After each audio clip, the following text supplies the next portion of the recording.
everyone. I'm Michelle Adams from ProWritingAid, and today we are back again with JoEllen Nordström, our favorite editing expert. JoEllen joins us every month for the Self-Editing School series. Last month, we learned the difference between editing and proofreading, and it was great. So what have you got for us this month, JoEllen? Today, we're talking about 10 things an editor looks for in a structural edit. So we'll be breaking down what a professional editor looks for in the structural edit phase so that you can do a lot of this yourself and better understand the process and get involved. And then I'll try to not go too fast, but cover the basics, and then of course answer all the questions at the end, because structural editing is quite intense. So we'll put it out there and see what everyone thinks about it. Sounds great. I'm going to step back and learn with everybody else, and then I will be back at the end to answer questions. All right, let me see if I can share screen. Ah, there we go. And we're sharing. All right, everyone can see that okay? Let's see if it's going to work here. All right, excellent. So it's 10 things an editor looks for in a structural edit. And this is basically what we're glancing for and looking at, the basic foundations. It's much more detailed than all of this because I really can't tell you everything at the one particular time, but I can definitely go through the foundations. And if you can get the foundations, you are going to really be on a much better level than most of the writers out there. And because it's the 10 things that we're looking for, I just put it into 10 steps. So it's basically the structure that the editor is looking at, because a structural editor is much different from a line editor or a copy editor. They are not doing the grammar and the spelling and the punctuation as much as a line editor and a copy editor. They are looking at the bigger perspective, and they're looking at your completed manuscript and then making sure that all the pieces are there in your story arc. They're making sure that there's no plot holes, that you're developing your characters, that your backstory is not bogging you down, all these different things that are going on. So we want to make sure that you understand those so you can get through them. So they're going to ask you about 10 questions here, and that's how I've set it up. So you can be asking yourself these questions because this is what the editor is looking for, and they want to know, is your manuscript finished? And what does that mean? Well, a manuscript has to have a beginning, a middle, and an end. And I know that sounds really basic, but if you haven't completed the entire manuscript, you're not ready to start structurally changing it, upgrading it, or editing it. It needs to be a complete thought and process with some conflict and resolution. You need to have your protagonist. You need to have all these things available so that we can actually do a structural edit. Now, if you want to do a copy edit or a line edit where you are basically looking at the grammar, spelling, punctuation and make sure those are correct, or you're struggling with certain syntax challenges, then of course you can approach an editor. But for a structural edit, you're going to have a complete manuscript to start the process. And that's one of the first things that they're going to look for. If you send them something that's not complete, then they're going to send it back to you. So the second thing they're going to be looking for is, have you written your blurb? And this is so important because it's basically defining your story's purpose. It's going to help you outline what's happening in your story and making a promise to your reader. This is, often what, your synopsis it ends up being. It's all of the protagonist and what's going to happen and why your reader should be involved in reading to this. And so you're making a promise there, and you want to make sure that it's outlining your writing and its method to engage your readers. And what the editor does, the editor uses this blurb to evaluate your overall structure of your story. And when they're evaluating this, they're looking at, okay, you've promised that this is going to happen. And a blurb is very, very small. It's a blurb, blip. So it's very tiny, but they want to make sure that you're introducing your character and your plot so that these things are happening correctly. And because of that, you want to create some intrigue, you want to do all these different things, but you don't necessarily want to give away any of the spoilers. And your editor, again, is going to use this to evaluate your plot and your promise and make sure that it's all leading in the right direction and that nothing is overlooked or omitted. So they're going to use that as their compass when they're structurally editing and evaluating your overall manuscript. The third question that they're going to look at is your book properly formatted? And you think, well, what does this have to do? Well, structurally, it needs to be correct, and it needs to be formatted, and it needs to be done uniformly. And this is for both your chapters and your scenes. And this may sound very basic, but you're going to have to do this anyhow when you are submitting your book for publication. So go ahead and make sure that you're doing that. And you're going to create some scene breaks. And when you're doing that, the easiest one is to enter a line and 3 centered asterisks. When you're uniformly creating the chapters, it can say chapter 1, chapter 2. But again, it should say chapter and the number 1 or chapter spelled out 1. But we need to know that because it helps us identify the structure of your story. And you'll get to understand this a little bit more as we dig into it, but you want to use the same method, the same uniform process throughout the formatting your book. And then you also want to make sure that you use the same method when you're submitting for publishing. So you're going to have to do it eventually anyhow, and it's best to do it sooner rather than later. It will make you a stronger writer. Again, the better writer you are, the easier it is to learn editing, and the better editor you are, the better writer you become. So we really want you to jump in on this and make sure it's happening. So this is what's going to happen. The next step, the next thing that we're looking at as a structural editor is, have you outlined your scenes and accurately, this is basically, are you giving a name to each scene? And what you're doing is as we've talked about many times, each sentence tells a story, each scene tells a story, each scene builds up to a chapter tells a story, and the chapters build up to a story or a book that tells a story. So I need, as an editor, and you need as a self-editor, to have a name for each scene so that you can see what scenes are included and if they are actually pushing the storyline and the plot forward. If for some reason it's not supporting that overall blurb or purpose that you've made, that promise to your readers, then this is a good way to find that, and you can remove it and use it at another time. But just be also aware that if you're made a promise that something's going to happen in the plot, and maybe there's a plot hole there. So by naming each scene, it allows us to easily evaluate it.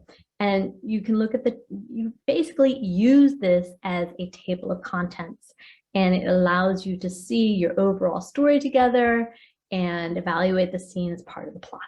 Okay.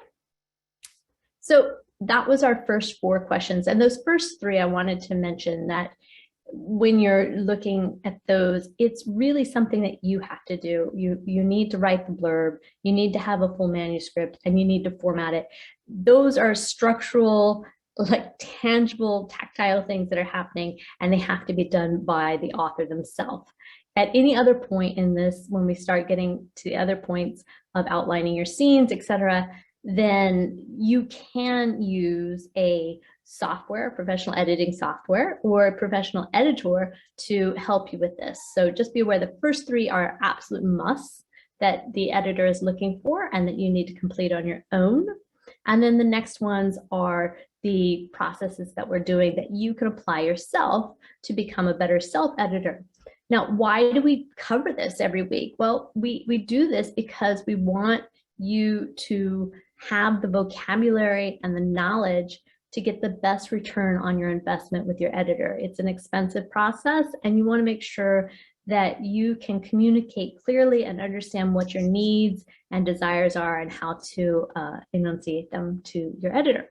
So the 5th step that we're looking at here is, are your characters balanced and essential to the scenes?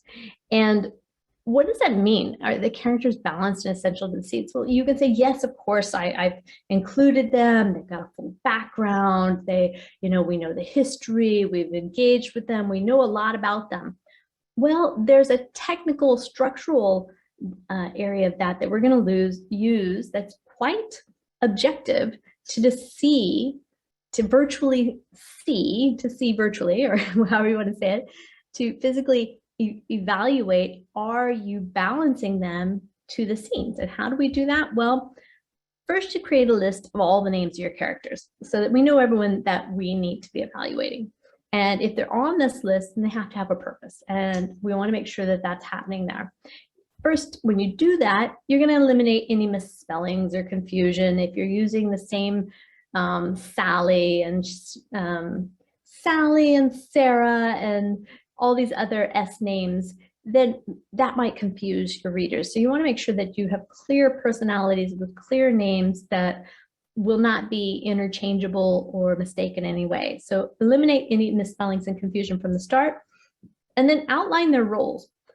When you say this is your protagonist, then we're going to assume and look for and validate that they are the protagonist by evaluating a few things here. So first you want to designate your protagonist, your antagonist, and then you need to go through every scene of the story and look at where these characters are. Where are they participating? Is the point of view being given from their perspective? How important are they in each of those stories? Are they in motion? Are they participating? Are they, what is their goal? What is their internal goal? What is the knowledge that the reader is getting from watching this character in that scene? So we've talked about this a little bit before in the 38 story elements, and we're going to go a little bit deeper. And this is really at the top of the list of the 38 story elements. But again, we're just going to make sure that we don't overlook anything. And this is what an editor does on your behalf. So this is what you can do for yourself. So if you're going to identify each character, we know which scenes they're in, we know they have a purpose, we know what they're doing. And if they don't have a purpose, then we might want to get rid of them. Maybe we need to give them a purpose. It needs to be driving the story forward at all times, not just filling words on a page. It needs to have a purpose every time there. And then, of course, looking at the point of view, is the scene being given from that particular character's point of view, so that we know that, and then, ensuring that that point of view matches the purpose of the scene and the character who's involved in that scene. If it's very important, if the protagonist is in that scene, then are we seeing the scene from their point of view? And if so, what does this contribute to our overall story? So in the sixth one, that was just basically laying it out, because we've got this checklist and we're looking at all the characters, we're looking at the scenes, we're matching the names, we're matching the characters, we're matching the importance of it. Then we start to see the story arc just a little bit starting to reveal itself. And as the story arc is revealing itself more and more, because we have the characters, we know what the storyline is, and we know who's participating when and where, we need to define, is this story arc really strong? And what does a strong story arc consist of? Well, you need to outline this, and it's basically always going to be from the perspective of keeping your readers engaged so that they're participating and they want to keep reading. The book is not, I know we get so lost in it as writers and authors that we love writing, but remember, other people love reading, and that's really what you're doing this for, is to take somebody else on this story, this adventure with you. So when you're looking at your story arc, there is a traditional form. It's not a formula, but it's the form. It's the basic outline that has historically been followed forever. And are you following this form? Well, it's worked for every story out there. So we highly encourage you to follow this to make sure that the humans like predictability, they like anticipation, and there is a balance and a safety and security when you deliver certain attributes at certain times within the story arc. So again, we have 5 key scenes. We're going to talk about this shortly. So are you following this form? If you are or aren't, we're going to see this immediately in the process that we're taking you through. So first, you've got to have, your inciting incident. This is something that sets us on the journey, followed by your plot point 1, the middle, plot point 2, and the climax. So these are all important scenes, and you need to be able to identify them easily. And that's why we have them named. You can go back through and you should be able to outline them. Once you're looking at them in on your spreadsheet or in your professional software, Storyteller, then you can easily identify it and find it and make sure that it's matching the story arc and the climax, sorry. So here's what the story arc ideally looks like. And you'll see that here we have someone who's doing pretty good. They're really close in matching the traditional, and your story arc is the yellow one and the black one being the recommended story arc. So this is what you're looking at. This is the professional software we use from Fictionary, and this allows us to easily do this. You can do this on a spreadsheet if you like. You can use the software yourself, or you can have an editor do it for you. But regardless of how you approach it, you need to look at the story arc. This is what an editor is looking for in a structural edit. And there are 5 key scenes in the story arc. And the first part is the inciting incident, the plot point 1, middle, plot point 2, and the climax. And let's break down each of those individually so that you're familiar with them, because the structural editor is going to look through and identify each of these in the scenes. Ideally, you can identify them. And let's see if you can. So your inciting incident is basically the scene in which your protagonist's world changes. Not just a little bit, but significantly. It changes forever. Something has happened that the world is no longer the same for them. So they've just entered this, and their normal world is now different. And this is where we get involved in their story. We're familiar with them, and we're going on this journey with them.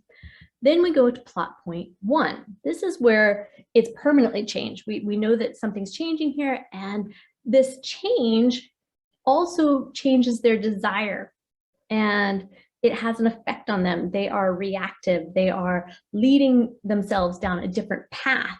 So this is how we're getting through the plot point 1. So there's different areas are happening, and it's basically what we like to refer to as the point of no return. So you should look at your scenes. You've got them named. You know the protagonists, where they're involved. You should be able to find the inciting scene and plot point 1 and each of these key scenes as we go through them.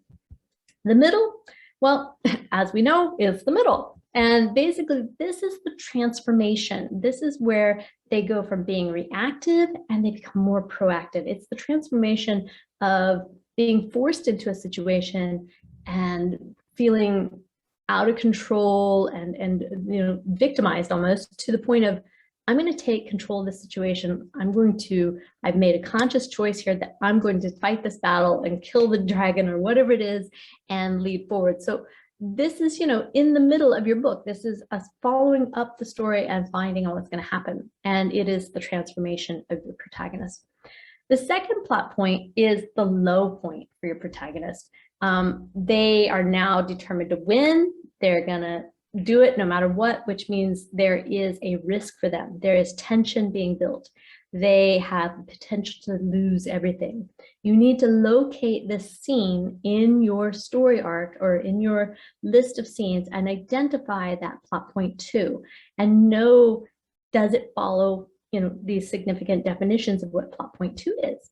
Lastly is the climax. Again, this is where the protagonist is, they're coming to the ultimate battle, and whatever happens here, this is the most intense, the most involved scene of your entire book.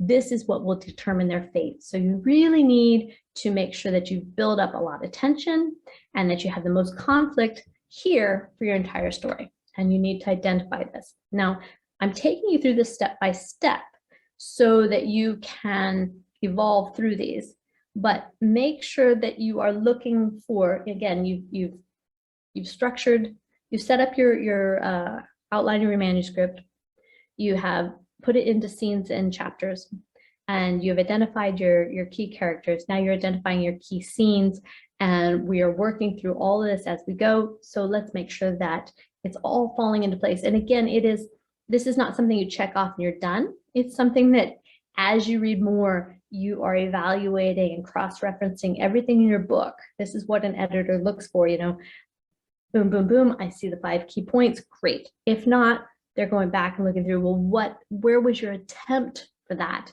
What made it weak? What makes it strong? How do we better do that? Was the tension created there? Was the conflict there? Was it resolved appropriately? And regardless, that you're going through that to get through the entire journey together. And this is the structure that a structural editor is looking through. And this is what you need to be looking through when you do your first self-edit of your manuscript. So the next step is number 7. Are your scenes and characters well balanced? Well, what does that mean? Well balanced. Of course, they're great. I developed, the scene has everything. It's interesting. It's exotic. We've got it going on. The characters, we know their history. We know their medical conditions. We know their mother, their father. But does that make it well balanced structurally, objectively? Let me show you how. So the scenes and characters of your manuscript is making sure we know which scenes the key character's in.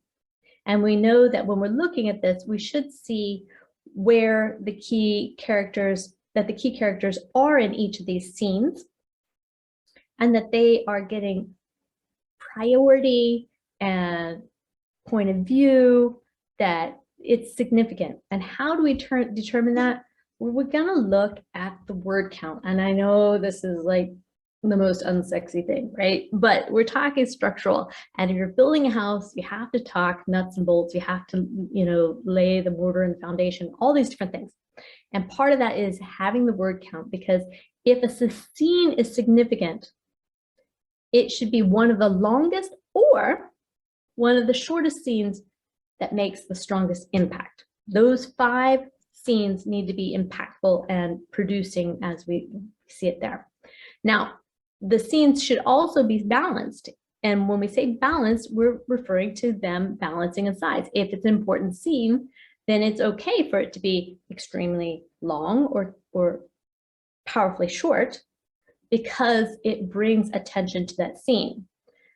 The non-5 key scenes should be balanced in the approximate length and the length of the word count for those. And the overall, what we're looking for is the word count for the scene and the word count for the character. Because the character, if it's a protagonist or an antagonist or whoever's significant, you need to see that they're getting the most information. If your protagonist is not introduced at the very beginning of the book, it's a little strange. So this is what we're looking for. So it's going to create impact. You use your words not only emotionally for impact, but you use the amount of words in an impactful way to focus on the right areas of your story. So if your story arc is created now and are you corresponding to the standard form, we're looking at the 5 key scenes. Well, we know that they're there, but are they in the right location? And I showed you the outline there. Some of them are over a little bit here or there. They have to be within a range. It's not specific, but it does need to be within a range. So let's talk about those ranges. The inciting incident, because we now know the word count of an entire document, and we know the word count of every scene, then we can look at the inciting incident. We've got it highlighted there. And if we calculate, does this scene happen within the mark of 10 to 15% of the entire story? If it does, then you're hitting it on target. If not, you need to evaluate where it is. If it's too far along, then the story's going to drag. If it happens too soon, then your readers haven't had enough time to connect with the plot or your characters. So there's a reason why we're looking at that 10 to 15% mark. The plot point, 1, again, this is where things start to change and things are starting to happen and the world changes significantly. This needs to happen at 20 to 30%. And, if it's at 10%, then, it could go a little bit. So you have to balance this. And this comes with, we're using objective numbers here to help us get these forms. It's not a formula, but it is a form, a structure. And it also comes from knowing the genre in which you're writing. And this is why it's so important when you use a structural editor that they are specialists and experts in writing. In a couple of weeks, you're going to be at the romance writer. So if you have a romance book, you want a romance writer or romance editor to be the one structurally editing, because they will know what is the standard format and what are the techniques and the nuances of that particular genre. So we have the inciting incident 10 to 15, plot point 1 at 20 to 30%, and then the middle, of course, is in the middle. So we have a range of 45 to 55, and the middle being 50. So that would be very easy to find, but again, we do need to check, because sometimes we just don't realize that we got quite wordy at the beginning or the end of the story, and you need to make sure that it maxes up the way it should and builds up in correct tension and engagement and resolution, etc. Plot point 2, again, this is where they are engaged. It needs to be at the 70 to 80% mark. And of course, our climax is at the end, 90% there. And after that, you're going to have your resolution. So, but you don't want a long resolution, that you don't want it to drag. You know, if it's going to need more, then of course, this is where you build in your hook for the upcoming sequel in the series. So make sure that you're aware of that. And again, even if you are not a plotter, when you can use this formula to write, you can use the same formula to edit. If you use it to write, it allows you to outline and plan your next series and sequels that you have coming up. If you use it after the fact and you're a pantser and you've gone and you just threw it out there and you see what's going on, then this allows you to come in on the logical aspect. Because remember, writing is the creative, subjective, emotional evaluation of things. It's getting all of our story and thoughts and the creativity out. When you stop writing and you go over to the editing part, this is where we're more objective. And so you can be a plotter or a pantser, it doesn't matter. But when you come to editing, we are looking at the rules and the formatting and the forms of the story arc. So make sure that you're aware of that. So the foundations of structural editing, which we talked about there, are to identify each chapter and scene and format consistently with the same technique. You're labeling your chapters one either way, but you're using the same one for every single one. It makes it easier, and it has to be that way when you go into publication. You're inserting the scene breaks. Again, these are the unsexy but highly necessary structural techniques that we're looking for and evaluating immediately. And then you're going to write your blurb, which is so important to not only your editor, but to yourself. It keeps you on task in your delivery. And it is, basically lets you set your compass and follow your mark to where you want to get. And then, of course, counting your words for each chapter and scene. And, this is just going up to your word count on your whatever program or platform you're using, and it'll tell you. But once you have that blocked out, it allows you to evaluate the strength of each scene, each character, and the overall story arc if it's following the right form. So these are all part of the 38 story elements, which we have talked about prior in self-editing school, and we will do a little bit here. I have this handout I will share with you, but we're not really going to go too much in depth. I can, but then I have to kick it in a little bit faster. But I just want to remind you that these are part of the 38 story elements, and you can follow along those. So we have a checklist there, and you're more than welcome to download that so that you have that to reference. You're going to when you use the 38 story elements, it helps you evaluate what your manuscript needs the same way that an editor does, and it makes you include and effectively use all of the different details which engage your readers, proven over the years effectively. You're going to apply it to your daily writing, so you just naturally become a better writer, and that just can't be beat. You're going to become a better writer and all these other things that are going on, and then you can basically figure out where you are in your editing journey. So we have that available. We'll send these out. You can do all of that as you go on. So again, the 38 story elements is much longer. I see that my time is it's 1/2 past the hour, so we'll see if we can cover those briefly or not, but it's 38 elements, so I want to make sure I'm not singing too fast for you. So the last step in these 10 things that an editor is looking for when they're doing a structural edit that you need to be looking for when you're conducting your structural edit is going back, cross-referencing once again to that blurb, and does it match the story? Did you deliver the promise that you gave?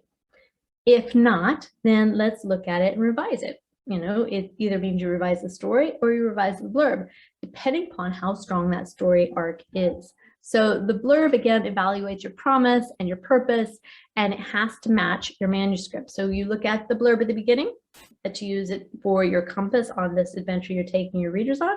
And once we've done this first round, this first overall review of the actual tiny technical details of a structural edit, then you're going to make sure that they match your manuscript, and if not, you need to revise. And you can do this on your own using the 38 story elements, using the different professional tools that are out there to help you on this way. Again, we're not talking about grammar, spelling, punctuation. We're talking about the story elements. We're talking about your plot, your settings, and your characters. We're making sure that all of these match and build a strong story arc so that even if you can't spell your name, you definitely have a strong story, and an editor can come in and shine it and make it great. But if you have failed to create the structure of the best and strongest story in a manuscript, then that cannot necessarily be fixed. So there's a reason for being objective on this very high level, and that we're going through all of those. So again, if you need help at any time, you can always get a certified structural story editor. We've got that going on there. So that is the 10 steps. After this, I have my 38 story elements, and if we want to discuss that, we can. But tonight, I would really like to open it up for a few more questions and see if we can. If not, I will start going through the 38 story elements so we have that there. So that is the end. Do we have quite a few questions for us, Michelle, or shall I continue on? Can you hear me actually? I can hear you, yes. Okay, I am having technical difficulties. My Zoom is going nuts right now. Oh. And I can't view the Q&A box or really click on anything. Okay, well then I will open up the Q&A here. I'm so sorry. I was afraid to restart because I didn't want to kick everybody out of the webinar. Oh no, don't do that. No.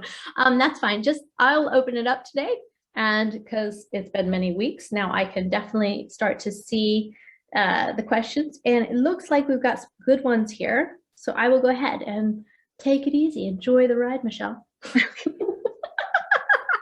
So what is the difference between, and maybe I'll just stop sharing. And there we are again. Okay, so the first question I have here is, what is the difference between a developmental editor and a structural editor? So that is a very good question. We have structural editors which are working with the development of the story, and it can be structural, which is what we talked about today, the fine tuning of, you know, counting words and looking at the form and making sure the story is doing these technical, you know, nuts and bolts. The development is, you know, like, or let me back up. Let's say that's putting the bones, the structure. And then as you get into the development, that is the character development, the point of view. These are the story elements that start laying on top and develop your story and your overall content. So all of these are interchangeable. You hear people say developmental, structural, substantive editing. They are referring to the highest level. Now, depending upon your genre, depending upon your skills and the requirements for whatever you're writing, they will vary. But the structure is what we talked about tonight, which is part of development, because you can't put any of the muscles and fat on a human or your story without having the bones to support it. So I only went through the very, very basics, and that's why I said this is so much more than that. And structural editing starts there, and then it develops and it becomes more substantive, and that creates your overall content. And I know that sounds rather new agey, but a lot of those are interchangeable, and we want to make sure that you understand that. And it's a good question because you want to know that you're asking for the highest level of editing, and you need to know that once you've resolved all that, that's when you get into the revising process, and you're just looking at line to line and the style and different things like that. So let's see here. Oh, type answer. ProWritingAid would like to, okay. So let's see here. We have, is it acceptable to use dates rather than chapter 1, etc.? You can, and I know that they did this in Gone Girl. There was quite a few things that were showing it. It's just you need to make it highly clear, and you need to use the same format no matter what you do. So it needs to be done again and again, and so that we can clearly see how it's being done, because we're not evaluating what that chapter says as much as we're making sure that it goes in order, and we can fix that on the back end.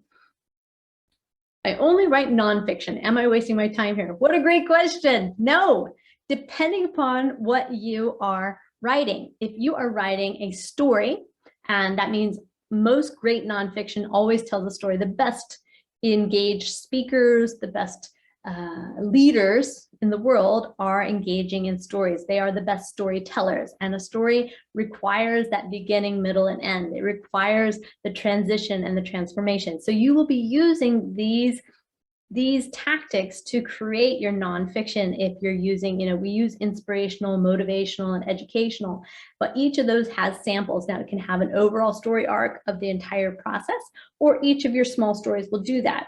Of course, you want to have the correct editor to do your nonfiction editing, but they will be using these techniques, and I highly advise you to learn them when you're giving your examples and conveying your message there, because if you omit the struggle and the challenge, then your listeners are not engaged. So it's really, really important. So no, you're not wasting your time here, but it is a little bit different, and you are more than welcome to reach out, and we can talk a little bit more about nonfiction. Let's see here. Let's see here. And I'm sorry if I'm skipping over. There's just so many here. I don't know what to do. Will JoEllen's slides be available? Yes, we always send out a follow-up which redoes the video, and with that I will send the link of where you can download those. That's good. Which words count as a protagonist and which don't? If the protagonist is in the scene, do they have a purpose in the scene, and is the scene being told from their point of view? If so, that gives them points in being significant and important. Do they have a goal in that scene? Is it an internal and external goal? Are they affected? What if the goal fails? These are all things you're evaluating. So anytime you dig deeper into those 38 story elements and you can evaluate those details of the protagonist, then yes, they count towards the importance of them, and all of that should be contributing or not. If somebody else is giving their point of view and getting to be involved, and it's all about their involvement, then you got to question who is the real protagonist there. I hope that answers the question. So 10 to 15% of the total pages, or 10 to 15% into the book from the beginning. 10 to 15% of the total word count is the answer. So that's why we don't talk about pages or a book, because that's a little bit different. We need to be objective, and the objection is, word counts, one word counts for one, and we can look at the total number. And if that scene, if we know how big each scene is and they've divided up and they're leveling out pretty easily, then we can also see where that scene lands, and if that scene is within that 10 to 15% target area of the story arc. So again, look at the words rather than pages or the story. If you say, well, we just got started, it really comes down to words, because the words are consuming your reader's time and energy, and you need to meet them where they are. If they have to invest too much time before they're fully engaged, they will put down your book and walk away. If you exhaust them before they've connected with the protagonist or the storyline, then it's too hard for them, and they have to figure it out. So how long should the blurb be? Great question. Short. short. So basically think about what goes on, you know, what you can see when you are looking at Kobo or Amazon or whatever, and you're looking at the small synopsis, the small little teaser about what's in this book. It's a promise to your readers of why they should read it and what they're gonna, who they're gonna meet and what they're gonna do in this adventure. So that is your blurb. It should be a couple of sentences. It should introduce your protagonist. It should give a brief intro of the overall plot, but it shouldn't, you know, give away any of the no spoilers, spoiler alerts, all that. So make sure that that's what. So it is short, and there are loads and loads of information out there about blurbs. If you know, I'm thinking that we're gonna have to talk about that at some point and go fully into it, but it's not a huge thing, but it's so important that it is huge, if that makes any sense. So is it right at the beginning or somewhere early in the first chapter, the blurb? The blurb is separate from your manuscript. The blurb is actually outside of it. Once you've written it all, then you, either before or after you've written the manuscript, you can write out what this story is about. And then it's like your elevator pitch. If for those of you who are marketing people, it's how quickly can you capture somebody's attention in a couple of sentences so that they actually want to keep talking or keep reading or keep engaging with you. That's what the blurb is. So it's not in the story, it's on the cover, or it's up in the description on the electronic platform when people are buying books. Is ProWritingAid designed for fiction and thus useless for nonfiction? No, no. ProWritingAid is great, and this is kind of fun because I don't work for ProWritingAid. We collaborate with them. We love what they're doing. We use them in all of our work. And ProWritingAid is designed for fiction, nonfiction. They even have business. They have some academic. And so go through the reports, and once you have an account, you can go up and you can even, as you're individually checking or copy editing your individual document or manuscript, you can choose what document type it is. It can be copy that's on your web. It's so many more things. So please know it's not useless. I'm getting a lot of this useless. No, it's not useless. There's a lot of good things going on tonight, fiction and nonfiction, but our objective was the 38 story elements, which is, you know, normally more fiction, but if you're doing a memoir or other engaging things where you're telling stories, of course, this is all relevant. In first person writing, how do you make a secondary character the focus of a scene? Whew. All right, send us an email and we'll have an editor talk to you specifically on that. Would love the 38 elements. We have a list for that. We'll send it. Have you been able to send any of the links there, Michelle? No, unfortunately, I cannot do anything. We will send those out with the replay. So because you're signed up, we've got your email and you'll be getting all that. So would love the 38 elements. Please, the 38 points. We will definitely go through those. And let me see, I have 45 minutes. So I'm going to answer a few more questions, and then I will try to breeze through a couple of them just so you see the magnitude. And what I've done in these presentations, these slides that I presented for you, is I've actually put a big black check mark where we've already conquered that in the presentation here. They're there so you know that you've already done that, because some of it is repetitive and I don't want you to think, well, gosh, why are we talking about this again? It's because it's the foundations before you get started. The others is where you start really, really checking every single scene for all of these 38 story elements. And some of them are as simple as sight, sound, smell, or using objects. Those are easy, but again, not to be overlooked, because it really adds to the experience of your writing, your reader, and your writing craft there. So,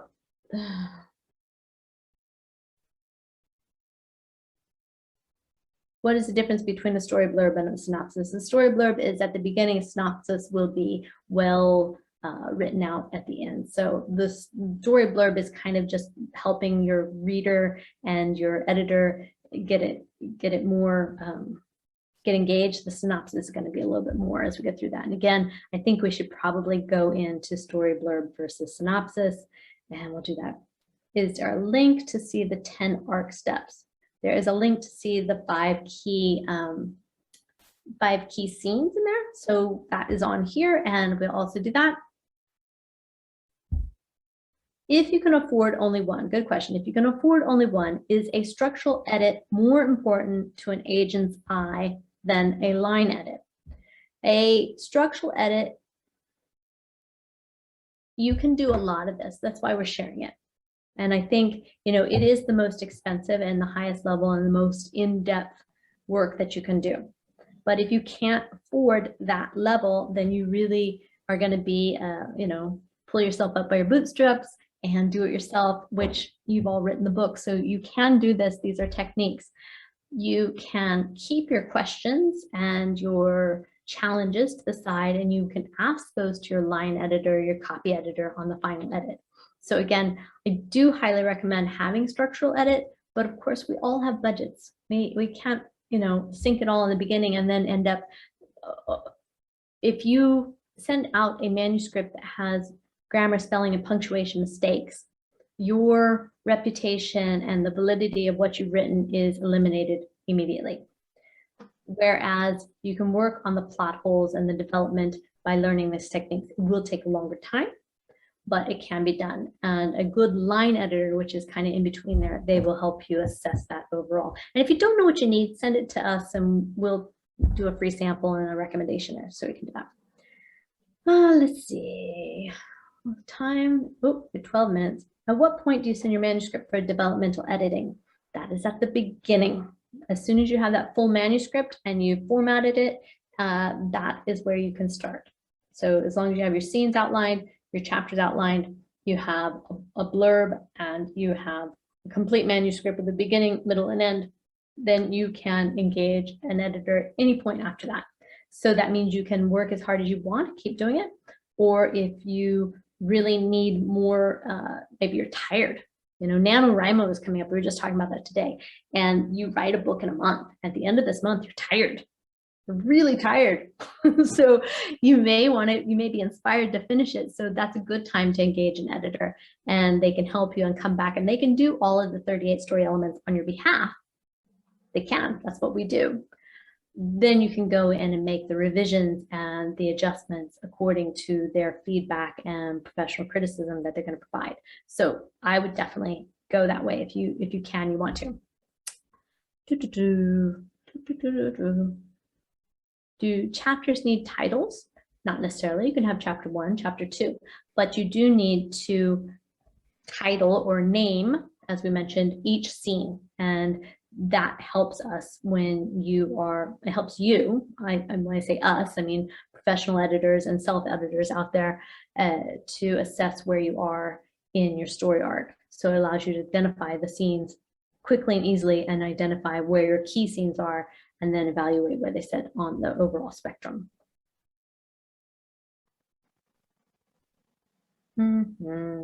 And it's asking about different things like Roman numerals or chapter titles or numbers versus spelling out of the chapter titles. You can choose. That's really up to you, but it just has to be the same for every single chapter so that it's uniform. You can't change halfway through. You have to be consistent. What are some great cross-training practices to enhance one's self-editing skills, either in reading or viewing? Reading. I just, I believe that no matter what, it makes you a better writer, it makes you a better editor, it does. So just keep stimulating that brain in all the different ways so that you can do that. How do I select the proper editor for my work? Good question. Not every editor who is an expert in your genre is the right editor for you. So again, I think that you should always, this is what we do, always get a sample of their work that they provided, or different things like that, but get a sample of your writing. Have them provide that and some feedback, because they will tell you what they see that you need, and they will respond to whatever requests you have in terms of what you want.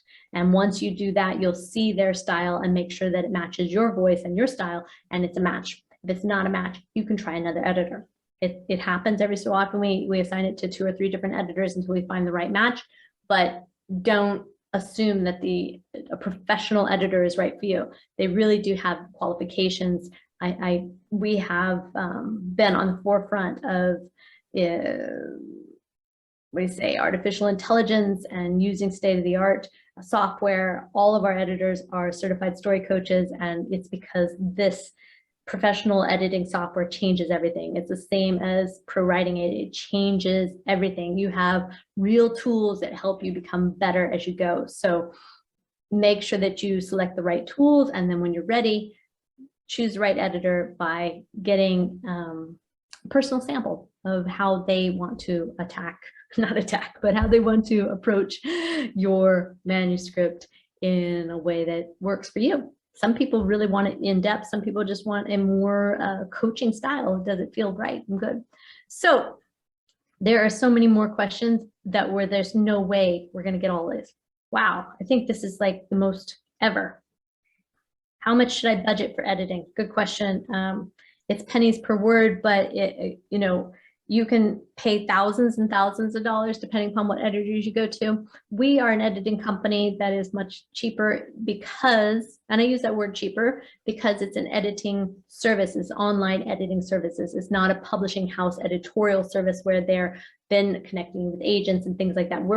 We're helping you with the basics to become a better editor or a better writer, so that you can approach agents and publishing houses in confidence. And why do we exist? Because there are so many people out there writing right now. So you need to budget pennies per word, but that can be anywhere from a high level edit, 5 cents to 8 cents per word.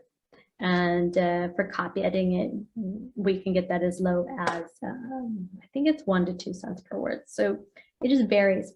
So how can you contact First Editing for developmental editing? firstediting.com, spelled out. There you go. And chat, email, phone, we check it all and we'll call you right back. So if I can just share my screen. We have 7 minutes. Is that okay, Michelle? Should I keep going? Yeah, go ahead. I'm in control. All right. Let me see if I can share my screen again. Share screen. Okay. I'm going to go back here. No, I want to go here. There we go. Share screen. Okay, so these are the story element divisions are, oops, let's see here, click. Characters, setting, and plots. So again, we want to make sure that this is what we're looking at. And what I've done through these presentations is you can go through how to evaluate your characters, and there's basic character elements. I encourage you to start with the basics first. And we did do this on another self-editing school. So I do encourage you to go through the basics first if you're new. But if you're a confident and competent editor, self-editor, then you can go ahead and do the advanced ones also. So the characters per scene, the point of view, and the point of view character's goal. You need to be aware of these because this helps you determine your protagonist and where you need to be focusing. So let's see here. We've done this. We created a list of your characters. This is the big cross that I mentioned. You're answering who and why and the key scenes. So this is done as a foundational step to it. And then you're going to, after that, you're going to identify your character's point of view. And again, these are things why you're doing it. You're checking consistency, who and why, and you're making sure if the protagonist is important that they're in the key scenes because they should be. You're going to go on and look at their goals. That means what does the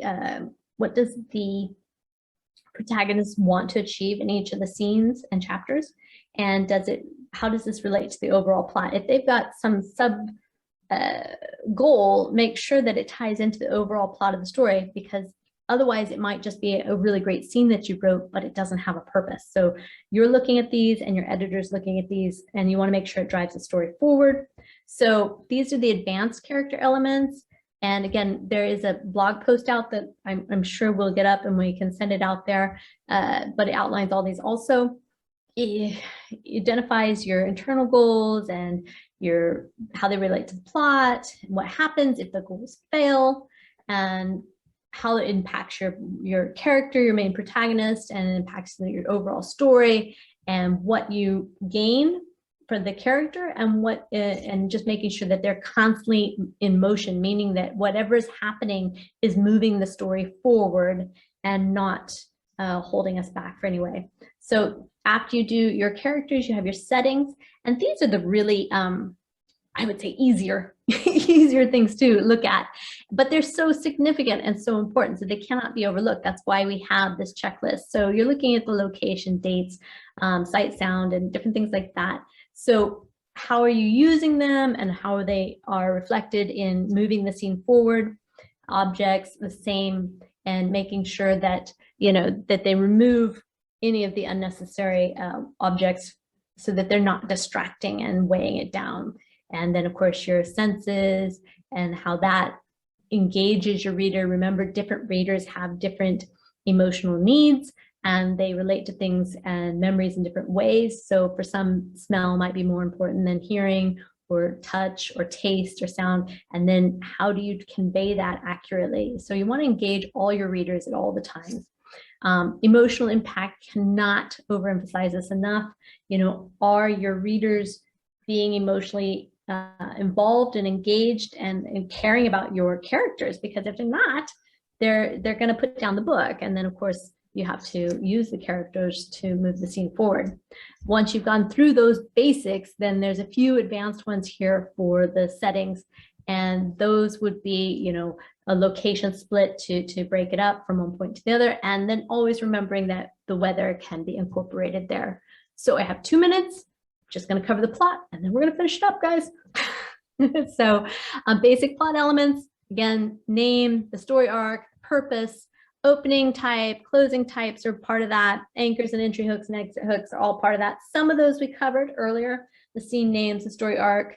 So again, this is where you need to, you've already done this part, so you can kind of tick that off, but then you move along to your story arc, and why are you looking at your story arc, and the 5 key scenes within the story arc, and making sure that it follows this form. It's not a formula, it's a form. It's the general area of where it needs to go, because this is a pattern in our human brain that it searches for this. The same way we search for eyes, ears, or eyes, nose, and mouth in any image, we're looking for this in a story that it engages us. So there's your story arc again, sorry. Why each scene exists, that they have purpose, and if they don't, you remove or revise them accordingly. And sometimes the purpose is only known after you read the entire story, but we will go back at some point to make sure if anything wasn't clear. This is when you or your editor goes back to make sure that it did have purpose, because they may have just put a little question mark there during the first revision. So different types of scenes, making sure that you're not always in talking. Maybe you're also getting internal thoughts or descriptions. It needs to, you know, enter and exit each of the scenes in different ways. And if it's an action, and why do we do this? It prevents boredom so that you're engaged. And then of course you're using anchoring each scene through the point of view, the setting, the time, and changes need to be anchored every time. If something has changed, you need to know that your reader is comfortable where they are in that story, because they know exactly where they are and what's happening. And this is the end, guys. Entry hooks, we're at 8 o'clock. Makes them want more, and you just want to do that. Last plot elements, I'm just going to print them out there. There's 38, so again, there's too much to do. So this is what we're looking at. So again, just make sure that you want to edit all accordingly. Michelle, it's back to you. Let me stop sharing. Thank you so much, JoEllen. Thanks for taking over the Q&A. No problem. I'll have to send you a screenshot of what my screen looks like right now. It's absolutely crazy. But I'm just glad that the webinar stayed where it was and we got to hang out here till the end. Oh, me too. And thank you to everyone for coming. If you have any questions, please reach out to us at First Editing. And I look forward to seeing you next month. And remember that we have Romance Writers Week coming up also. So we'll see you there. All right. Bye, everybody.